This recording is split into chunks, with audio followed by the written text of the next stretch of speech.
ہو چکا ہو اور حقیقتاً ہدایت پر آ گئی ہو، اور جیسا اگر یہ کلام اسی کا ہے جیسے کہ بہت سے لوگ جو ہے مانتے ہیں ہمارے مفسرین میں سے اسی کا کلام ہے۔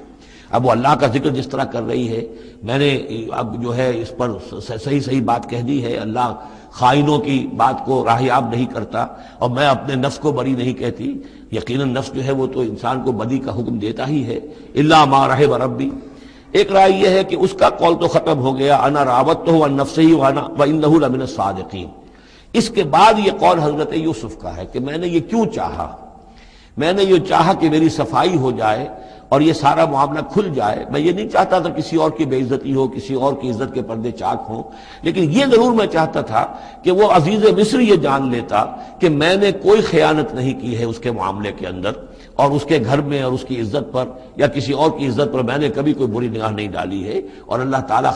خائنوں کو راہیاب نہیں کرتا۔ باقی میں خود بھی، چاہے اللہ انسان نبی بھی ہو، لیکن یہ کہ نفس جو ہے جیسے کہ حضور فرماتے ہیں کہ اوصیکم و نفسی بتقوی اللہ، میں تم لوگوں کو بھی حکم دیتا ہوں کہ اللہ کا تقوی اختیار کرو، اپنے نفس کو بھی حکم دیتا ہوں۔ تو حضرت یوسف کا بھی یہ قول ہو سکتا ہے کہ میں بھی اپنے نفس کو بری نہیں سمجھتا، میں یہ نہیں سمجھتا، ہو سکتا ہے اللہ تعالیٰ کی طرف سے خصوصی حفاظت میری نہ ہوتی تو میں کسی غلط حرکت میں مبتلا ہو ہی جاتا۔ وما ابرئ نفسی ان النفس لامارۃ بالسوء، نفس تو یقیناً حکم دینے والا ہے بدی کا، الا ما رحم ربی، سوائے اس کے جو اللہ فیصلہ کر دے اور رحم فرمائے، ان ربی غفور الرحیم۔ وقال الملک اتونی بہ، اب بادشاہ نے فیصلہ کن انداز میں کہا ٹھیک ہے اس کو لے آؤ میرے پاس، استخلصہ لنفسی، اسے تو میں اپنا خاص مصاحب بنا لوں گا۔ بادشاہوں کے مصاحبین خصوصی ہوتے تھے جو بہت وقت ان کے ساتھ گزارتے تھے، ان کے ساتھ ہی قریب رہتے ہوں۔ فلما کلمہ، تو اب جب حضرت یوسف آ گئے دربار میں اور بادشاہ نے بات کی ان سے، قال انک اليوم لدینا مکین امین، تو بادشاہ نے کہا کہ آج کے دن سے آپ ہمارے پاس جو ہوں گے بڑی عزت والے اور معتبر انسان ہوں گے، اب آپ کی حیثیت جو ہے بہت اونچی ہوگی اس معاشرے کے اندر، ہمارے بڑے درباریوں میں آپ کا شمار ہوگا۔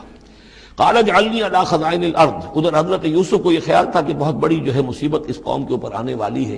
تو اس کے لیے انہوں نے فوری طور پر جو مطالبہ کیا وہ یہ تھا کہ مجھے زمین کے خزانوں پر مقرر کر دو، یعنی یہ کہ زراعت کا وزیر بنا دو یا چیف سیکرٹری بنا دو یا وزیر خزانہ بنا دو، کہ معیشت پوری میرے کنٹرول میں ہو، اس لیے کہ اس ملک کے اوپر جو آنے والے ہیں حالات وہ بہت ہی نازک ہیں، اور اگر اس کے لیے صحیح بندوبست نہ کیا گیا تو نہ صرف اس ملک کے لیے بلکہ آس پاس کے علاقے کے لیے بھی بہت خوفناک صورت پیدا ہو جائے گی۔ اس لیے کہ اصل میں یہ مصر ہی تھا کہ جو گرینری تھا اس پورے علاقے کے لیے، باقی آپ کو معلوم ہے اس کے بائیں طرف جو ہے مغرب میں بھی صحرا ہے، دائیں طرف بھی صحرا ہے، صحرا سینا ہے، تو یہ تو یہی علاقہ تھا کہ جس سے اناج وغیرہ پیدا ہوتا تھا، تو پورے علاقے کے لیے کفالت جو تھی اس کی زراعت جو ہے وہ یہیں سے ہوتی تھی، تو اس پورے علاقے پر بہت زبردست قحط آیا ہے، بہت زبردست قحط آیا ہے بعد میں۔ تو انہوں نے فرمایا کہ مجھے ان زمانوں کے ان سارے زمین کے جو خزانے ہیں اس پر مختار بنا دو، انی حفیظ علیم، میں حفیظ بھی ہوں، حفاظت کرنے والا ہوں، علیم بھی ہوں، جاننے والا ہوں، ماہر ہوں، میں یہ سارا بندوبست ٹھیک کروں گا۔ وَكَذَلِكَ مَكَّنَّا لِيُوسُفَ فِي الْأَرْضِ، اس طرح ہم نے یوسف کو تمکن عطا کیا زمین میں، يَتَبَوَّأُ مِنْهَا حَيْثُ يَشَاءُ، اب تو وہ جہاں چاہے وہاں ٹھکانہ بنا دے۔ اب مصر کی حکومت جو ہے پہلے تو اللہ تعالیٰ نے وہاں سے لا کر بدوی زندگی سے لا کر متمدن زندگی کے عین گڑھ میں مجدھار میں پہنچا دیا، عزیز مصر کے گھر میں پہنچا دیا۔ اب اس سے اگلا رتبہ جو ہوا ہے وہ تو یہ ہے کہ بہت ہی اونچا مقام اور مرتبہ ہو گیا، اب خود وہ عزیز بن گئے ہیں، بہت بڑے یعنی ان کے پاس کے بڑے اختیارات ہوں۔ وَكَذَلِكَ مَكَّنَّا لِيُوسُفَ فِي الْأَرْضِ يَتَبَوَّأُ مِنْهَا حَيْثُ يَشَاءُ، وہ جہاں چاہے جگہ پکڑے۔ نُصِيبُ بِرَحْمَتِنَا مَن نَّشَاءُ، ہم اپنی رحمت دیتے ہیں جس کو چاہتے ہیں، وَلَا نُضِيعُ أَجْرَ الْمُحْسِنِينَ، اور نیکوکاروں کا اجر ہم ضائع نہیں کرتے۔ وَالْأَجْرُ الْآخِرَةِ خَيْرٌ لِّلَّذِينَ آمَنُوا، باقی یہ کہ اصل میں جو آخرت کا اجر ہے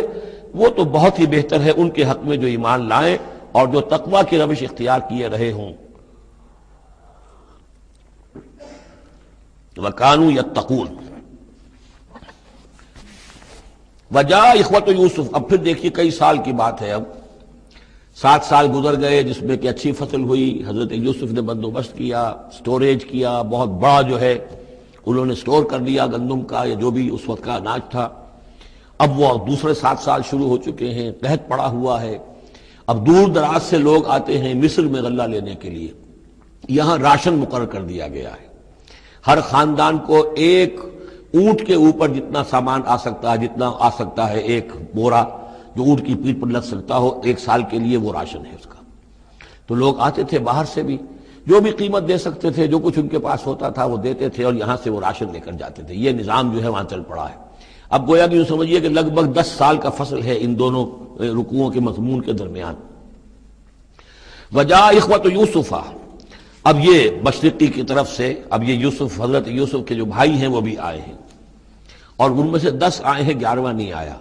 11واں جو چھوٹا تھا، اب حضرت یوسف کا جو حقیقی بھائی تھا اسے حضرت یعقوب اپنے سینے سے لگائے ہوئے ہیں، اور اس کے مارے میں قتل کسی طرح کا بھی وہ رسک لینے کو تیار نہیں ہے، کہیں جانے نہیں دیتے، ہر وقت اسے اپنے پاس رکھا ہوا ہے۔ وجاء اخوۃ یوسف فدخلوا علیہ، آئے بھائی حضرت یوسف کے اور داخل ہوئے ان کے ہاں، پیش ہوئے۔ فعرفہم، اس نے تو پہچان لیا ان کو، وہم لہ منکرون، لیکن وہ اسے نہیں پہچان پائے۔ کیا اندازہ ہو سکتا تھا کہ یوسف ہے، عزیز مصر بنا بیٹھا ہے یہاں، جس کے دربار میں ہماری اب یہاں پیشی ہو رہی ہے۔ ولما جہزہم بجہازہم، پھر جب ان کا سامان ان کے حوالے انہوں نے کر دیا، تیار کر دیا ان کا اسباب، قال ائتونی بأخ لکم، انہوں نے یہ کہہ کر کہ ایک اور بھائی بھی ہمارا ہے، اس کا بھی خاندان ہے، اس کی فیملی ہے، اس کے لیے بھی آپ ہمیں 1 اونٹ جو راشن کا ہے وہ اتنا جو ہے 1 اونٹ کا بورا وہ ہمیں دیجئے۔ ان کا لائے کیوں نہیں ساتھ؟ تم تو 10 آئے ہو، وہ 11واں کہاں ہے؟ اچھا اگر ہے تمہارا 11واں بھائی، ایک علیحدہ فیملی ہے، تو 1 اور اونٹ، 1 اور راشن جو ہے 1 اور فیملی کا میں تمہیں دے دیتا ہوں، لیکن اب جب آؤ تو اس کو ساتھ لے کے آنا۔ قال ائتونی بأخ لکم من ابیکم، اب جب آؤ گے تو اپنے بھائی کو جو تمہارے والد سے تمہارا بھائی ہے، ماں سے نہیں ہے، تمہارا جو باپ سے بھائی ہے،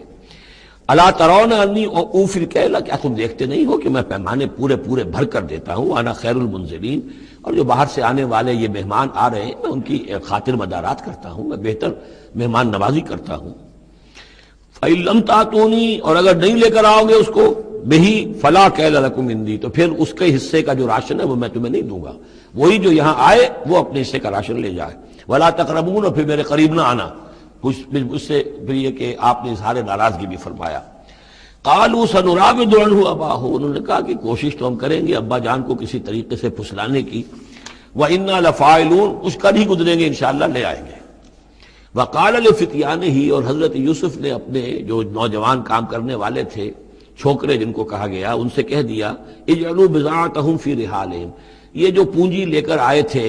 ظاہر بات ہے کہ دیہات سے آئے، کیا لے کر آئے ہوں گے؟ کچھ اون لے آئے ہوں گے، بھیڑیں بکریاں جو پالی ہوئی ہیں تو اس کی کچھ اون لے آئے، یا کچھ طرح کی چیزیں جو دیہات سے لا کر، اور یہ شہر میں اب اس کو پیش کر رہے ہیں تاکہ اس کے عوض انہیں غلہ دیا جائے۔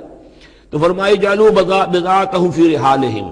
یہ ان کے اسباب میں ان کا جو سارا سامان ہے جو یہ لے کر آئے تھے، یہ پونجی، یہ بھی واپس کر دو، اسی میں رکھ دو، جب اس میں گیہوں بھرو گے ان کے کجاووں کے اندر وہ سامان بھی رکھ دینا۔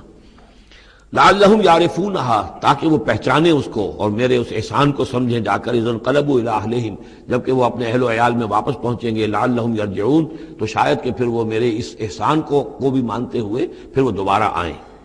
فلما رجعوا الی ابیہم، تو جب یہ پہنچے لوٹے اپنے والد کے پاس، حضرت یعقوب کے پاس، قالوا یا ابانا منع منا الکیل، انہوں نے کہا ابا جان ہم سے ایک پیمانہ روک لیا گیا ہے، ایک خاندان کا راشن جو ہے وہ روک لیا گیا ہے، فارسل معنا اخانا، تو اب آئندہ جو ہے آئندہ سال ہمارے ساتھ ہمارے بھائی کو بھیجیے، نقتل، تاکہ ہم اس کی بھرتی بھی لے آئیں، اس کا راشن بھی لے آئیں، وَإِنَّا لَهُ لَحَافِظُونَ، اور ہم اس کی پوری حفاظت کریں گے۔ قَالَ هَلْ آمَنُكُمْ عَلَيْهِ، حضرت یعقوب نے فرمایا کیا میں تم پر اعتبار کروں اس کے بارے میں؟ هَلْ آمَنُكُمْ عَلَيْهِ إِلَّا كَمَا أَمِنْتُكُمْ عَلَىٰ أَخِيهِ مِنْ قَبْلُ، کیا اسی طرح تمہارے اوپر میں اعتبار کر لوں جیسے کہ میں نے اس کے بھائی یوسف کے بارے میں تم پر پہلے جو ہے وہ اعتماد کیا تھا؟ فاللہ خیر الحافظہ، ویسے تو اللہ تعالیٰ ہی ہے بہترین محافظ، وہو ارحم الراحمین، اور وہی ہے تمام رحم کرنے والوں میں سب سے بڑھ کر رحم کرنے والا۔ ولما فتحوا متاعهم وجدوا بضاعتهم ردت الیہم، جب انہوں نے اپنا سامان کھولا، کجاوے کھولے، تو انہوں نے یہ دیکھا کہ ان کی پونجی بھی انہیں لوٹا دی گئی ہے جو انہوں نے قیمت کے طور پر دی تھی۔ قالوا یا ابانا ما نبغی، وہ پکار اٹھے ابا جان ہمیں کیا چاہیے؟ ہذہ بضاعتنا ردت الینا، یہ ہماری پونجی بھی ہمیں لوٹا دی گئی ہے۔ ونمیر اہلنا، ہم جائیں گے اپنے اہل و عیال کے لیے کھانے کا بندوبست کریں گے، وہاں سے راشن لائیں گے، وہاں سے غلہ لے کر آئیں گے۔ نحفظ اخانا، اپنے بھائی کی ہم 10 ہیں اس کی حفاظت کریں گے. وہ نزداد و کیلا بعیر، اور ایک اونٹ کی جو کجاوا جو ہے، اونٹ کا جو بورا ہے وہ ہم لے کر آئیں گے مزید. ذالک کیل